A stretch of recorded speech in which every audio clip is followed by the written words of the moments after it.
think about a time you tried to fix a really complex problem. Oh, yeah. Like maybe it was a massive bottleneck at work or, a recurring argument in a relationship or just some messy issue in your community. And to fix it, you decided to simply make a strict new rule. Just a top-down mandate, problem solved. Right, exactly.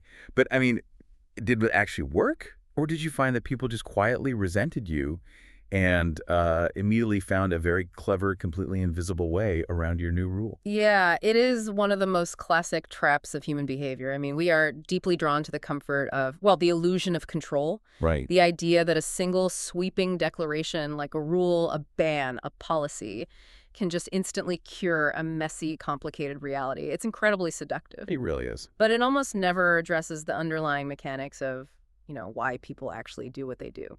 Welcome to the deep dive. And, before we jump in, since this is a full summary for the Simplified Summary YouTube channel, I just want to humbly ask, if you are enjoying these deep dives, please take a quick second to subscribe. Yeah, absolutely. And don't forget to like this video and share your valuable comment down below. It really helps us keep doing what we do. For sure. Okay, let's unpack this. Today, our mission is to explore that exact illusion of control. We're looking at a brilliant, heavily satirical short story called Kanooni Kumar.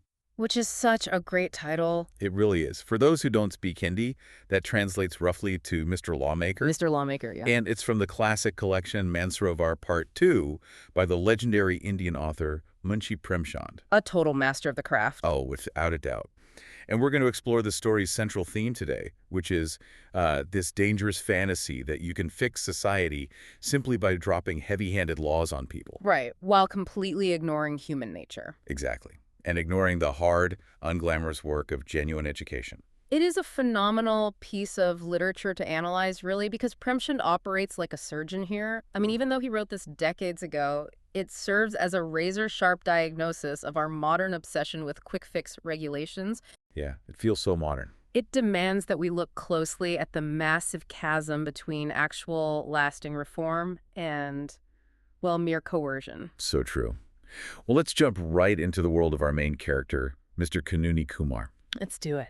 So he is a member of the Legislative Assembly, an MLA, and the imagery used to introduce him, it just sets the stage perfectly. It's so vivid. Right.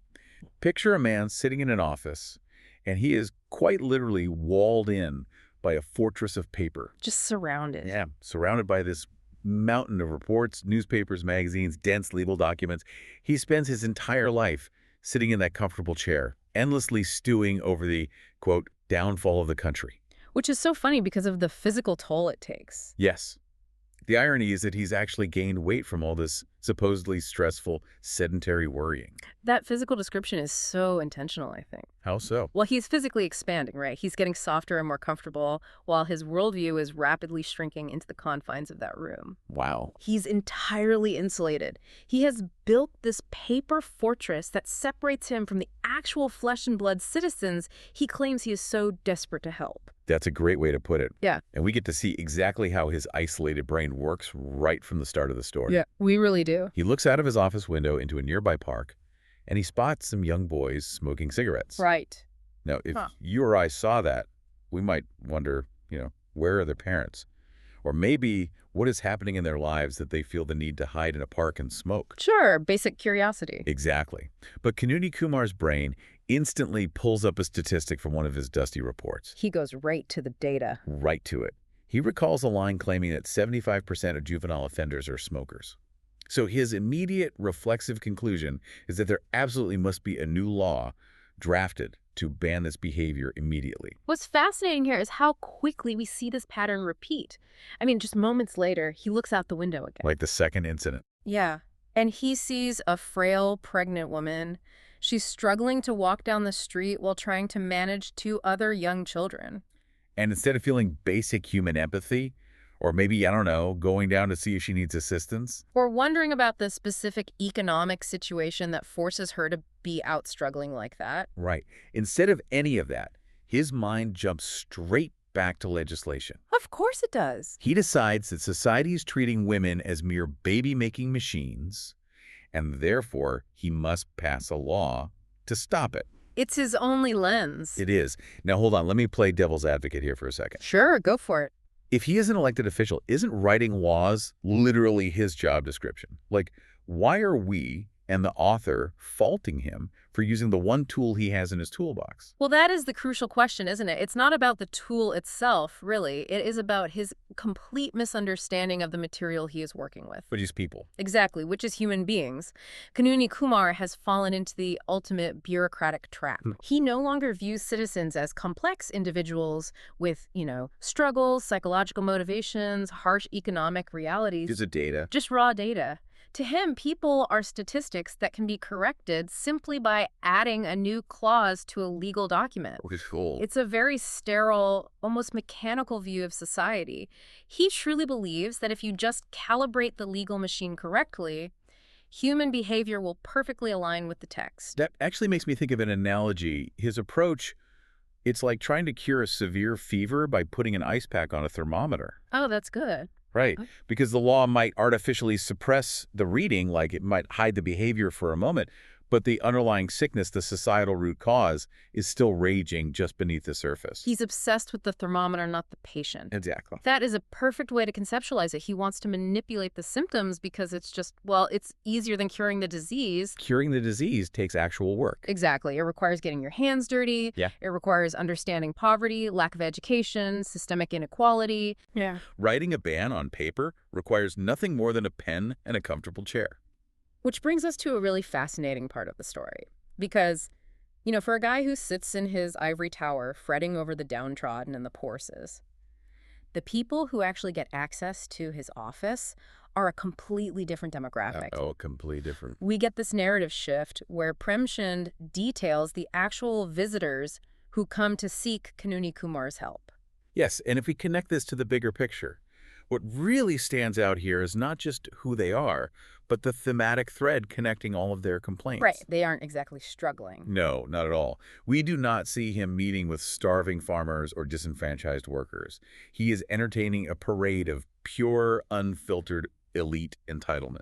It is wild to read. I mean, let's look at the grievances he's actually listening to. Please. You have Mrs. Bose, whose tragic problem is that her husband, a doctor, is too busy working and chasing money to take her to the hills for the summer to escape the heat. Oh, the horror. I know, right? Then you have Lady Ayer, who finds it degrading that she has to ask her husband for her allowance. Mm-hmm. And finally, you have Mr. Acharya, who literally walks into the office carrying a terrier dog. Which is such a brilliantly specific detail of imported luxury. It really is. A terrier. And Mr. Acharya is upset about the dreadful struggles of running a hotel. He's annoyed that his servants are a headache, the milkmen are unreliable, and his rooms aren't fully booked. The terrier dog detail is magnificent. It immediately signals a level of high-maintenance privilege. Yeah. And if we look at the psychology of access here, it explains so much about how bureaucratic disconnect happens. Totally. I mean, Kanooni Kumar's proposed solutions escalate in absurdity based on how wealthy the complainer is. Exactly. Because for Mrs. Bose missing her summer vacation, he seriously considers drafting a brand new divorce law to accommodate her. Just for a vacation. Right. And for Lady Ayer's allowance issue, he promises to draft a bill forcing all husbands to hand over exactly half of their income in advance. And for the hotel owner annoyed by his servants, Kanooni Kumar readily agrees to draft a hotel promotion bill. Notice how his entire philosophy of governance shifts depending on who is in the room. Oh, that's such a good point. When he looks out the window at the poor, his instinct is restriction and punishment. Right. He wants to ban the boys. He wants to regulate the pregnant woman. Mm-hmm. But when his wealthy peers enter his office, It's totally different. his instinct is accommodation and service. He wants to adjust the entire legal framework of the nation to make their highly privileged lives slightly more convenient. Have you ever noticed how the people most obsessed with imposing strict rules on others are usually the ones who are completely blind to their own biases? Oh, constantly. He genuinely believes he's a champion of the people, but he operates like a custom vending machine for the upper class. Insert a wealthy grievance, receive a proposed bill. It perfectly highlights how power isolates itself. Yeah. Politicians and lawmakers, they often mistake the loud, articulate complaints of their immediate social circles for the actual suffering of the broader public. They only hear their friends. Right. They focus all their energy on fixing the symptoms of inconvenience for the rich, while completely ignoring the systemic root of real suffering for everyone else. It is infuriating, but Thankfully, Premchand does not let him get away with it. No, he doesn't. Which brings us to the turning point of the story, which is just immensely satisfying. We get the entrance of Kanooni Kumar's wife, Mrs. Kanooni Kumar. This is where the satire sharpens from a broad societal critique into a direct, unavoidable confrontation. And her entrance is perfect. It really is. The very second she walks into his office, the great, powerful Mr. Lawmaker frantically shoves his reports aside and pretends to be reading a novel. He gets so flustered. He does. And why does he do that? It proves that on some deep subconscious level, he knows his obsession is a problem. He knows he's guilty. Right. He knows he's neglecting his real life, his home, and his family to play God in his paper empire. He recognizes the absurdity of his behavior, but he is only forced to face it when confronted by the one person whose reality he cannot legislate away. His wife. His wife is the grounding force of the story. Yeah. She immediately sees right through his little performance with the novel. I agree. And rather than just yelling at him, she employs a brilliant psychological tactic. She uses a mirror test. Yes. Here's where it gets really interesting. Because she mocks his constant obsessive lawmaking by proposing her own deeply satirical law. It's so good. She pitches him the couple's peace and happiness bill. Let's walk through these clauses. We have to, because they are incredible. Okay, clause number 1. Husbands must hand over half their income to their wives without asking a single question. Okay. And the penalty for failing to do this, 5 years of hard labor and 5 months in solitary confinement. I love how she's directly referencing the careless promise he just made to Lady Ayer earlier that day. But she is applying actual terrifying legal consequences to it. Because it's one thing to casually say, oh, husbands should give their wives half their money. Right, just throwing it out there. It is another to attach the brutal machinery of the penal system to a private domestic arrangement. And she doesn't stop there. Clause number 2 is even better. Men aged 15 to 50 are strictly banned from leaving the house. Banned if a man dares to step outside. 10 years in prison and 10 months in solitary confinement. Wow. So how does this specific type of satire actually work to break his illusion? Because it clearly gets under his skin immediately. Well, it works because it bypasses his intellectual defenses and directly attacks his personal physical comfort. Right, it hits him where he lives. Exactly. Tyrants, micromanagers, and rigid rule makers, they are almost always entirely blind to the weight of their own rules until those rules restrict them personally. So true. By pitching a law that would trap him in his house and take his money, she creates massive cognitive dissonance. And his reaction is exactly what you'd expect from a cornered hypocrite. He loses it. He completely loses it. He immediately calls her proposed law impossible. He starts shouting that she's trying to overturn nature. And there is the absolute crux of the issue. When Kanooni Kumar proposes draconian, life-altering laws that restrict the freedoms of the general public, banning young boys from a park, dictating how poor families operate, he calls it reform. Right, it's progress. He views it as noble, necessary progress. But the absolute second a draconian law is proposed that restricts his personal freedom, his ability to leave the house or manage his own finances, it is suddenly an outrage. It's an attack on nature. It is impossible and against nature. It's the ultimate case of rules for thee, but not for me. 100%. It is so recognizable in modern culture, whether it's politics or just, middle management. But then she drops the joke. She finishes her satirical pitch, and she moves into the core message, the real moral thesis of the story. Yeah, she delivers a devastatingly accurate critique, stripping away all the humor. He gives it to him straight. Tale tells him point blank that trying to force social reform purely through the fear of the law is utterly useless. She just dismantles his entire life's work right to his face. She points out his personal hypocrisy. She really zeroes in on his comfort. She says, look at you. You cannot even bring yourself to give up your comfortable office chair. You cannot stand the idea of staying inside your house for a single day under my fake law. Right. You refuse to give up your city luxuries, your status, your absolute comfort for even a moment.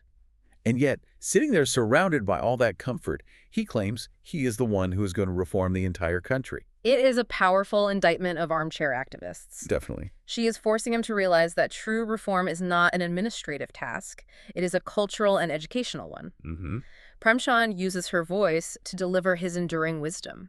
If you do not change the hearts and minds of the people, if you do not address the root causes of their behavior, then passing new, strict laws just makes what she calls the chains of slavery even tighter. Man, that phrase, chains of slavery, is so heavy, especially considering the historical context of when this was written. Exactly. I mean, Premchand was writing in an era where laws were frequently used as literal tools of oppression. Right, under colonial rule. To use the machinery of the law to simply force compliance without understanding, it is to adopt the mindset of an oppressor. Wow.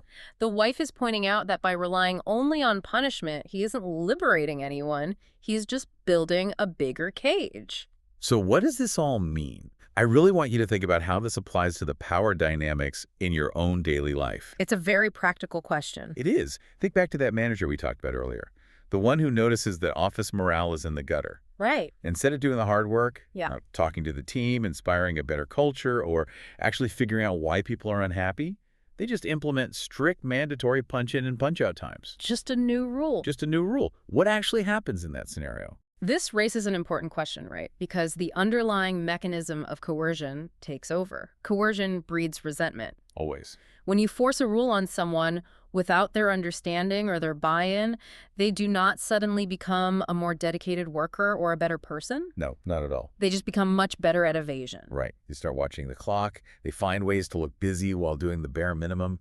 They quietly resent the boss. Exactly. Or think about a parent who uses extreme draconian punishments to stop a kid from acting out instead of taking the time to teach the child why the behavior is actually harmful to themselves or others. The kid doesn't learn morality. Right. They just learn how to not get caught.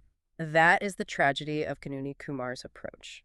Lasting, meaningful change doesn't happen just because ink dries on the pages of a law book. No, it takes more than that. It happens in the minds and hearts of the people through genuine education, empathy, and moral leadership. If the people do not understand the value of the law is merely a weapon used against them, not a tool for their upliftment. He wants the absolute shortcut. He really does. He wants the glory and the title of reformer without doing any of the hard, messy, unglamorous work of actually educating and understanding the society he lives in. Precisely. Because to educate someone is to treat them as an equal, to appeal to their reason. That's a great distinction. To simply legislate them is to treat them as a subordinate to be managed. That is a brilliant way to frame it. Well, we've covered a lot of ground today. We started in Mr. Kanooni Kumar's isolated paper fortress, watching him try to solve the world's deepest problems by essentially playing God with a pen and a statistics report. A dangerous game. Very. And we saw how his access was dominated by the petty grievances of the elite, while he completely ignored the root causes of actual suffering. Right. And we ended with his wife bringing him crashing back down to reality, proving with her brilliant satirical mirror test that a magical shortcut to fixing human nature simply does not exist. It is a vital reminder that systemic issues require systemic understanding, empathy, and education, not just reactionary rules. So as we wrap up this deep dive, I want to leave you with a final thought to chew on. Right. We saw how Kanooni Kumar's wife used extreme, almost absurd satire to finally break through his bubble of confirmation bias. It worked for her. But what if you aren't in a position to do that? If you are dealing with a rigid rule maker in your own life, like a boss, a local leader, or even a family member, how else can you penetrate that armor of bureaucracy? That's tough. Is it possible to reform someone who is obsessed with control by using their own love for data and logic against them? Or does breaking the illusion of control always require a personal shock to their own system? It is a complex challenge, and one that requires us to really examine how we communicate with the authority figures in our lives. It really is. Well, thank you so much for joining us for this deep dive. It's always a privilege to unpack these incredible stories with you. Think twice before you decide to enforce your next strict rule, and we will catch you on the next one.